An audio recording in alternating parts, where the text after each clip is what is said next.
আমি যদি অর্ধেক মহিলাকে বলে দিই তোমরা কিছু কাজ জানো না, কিছু জানো না, বোঝো না, চুপচাপ থাকো, আর শুধুমাত্র আমরা করতে থাকি, তাহলে তুমি সুনিতা উইলিয়ামসও পাবে না, ঠিক আছে, কল্পনা চাওলাও পাবে না, সোনিয়া গান্ধী পাবে না, মমতা ব্যানার্জি পাবে না, এরকম বহু বড় বড়, না, দ্রৌপদী মুর্মুও পাবে না, দ্রৌপদী মুর্মু আমাদের রাষ্ট্রপতি, তো এদেরকে পাওয়া যাবে না। তো পাওয়া গেছে তার কারণ আমরা ধীরে ধীরে এটাকে এগিয়ে যাচ্ছি, ঠিক আছে, কিন্তু এগিয়ে যাওয়ার জন্য যতটা সঠিক পদক্ষেপ করার দরকার সেটা খাতায় কলমে হলেও আমাদের মনের ভেতরে তৈরি হয়নি। এইটা সবচেয়ে বড় সমস্যা, মনের ভেতরে তৈরি হয়নি। তো কি কি সমস্যা ছিল ভারতবর্ষে, এখন কি কি সমস্যা এক্সিস্টিং, সেটা আমাদেরকে একটু দেখতে হবে। ফার্স্ট হচ্ছে লিঙ্গ নির্ভর হিংসা, মানে হচ্ছে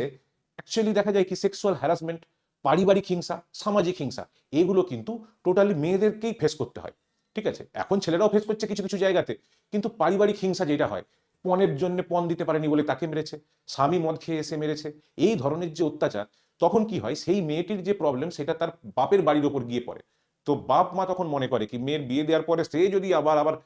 ফিরে আসে, তো আমাদের সমাজ সেটাকে খুব একটা ভালো চোখে নেয় না।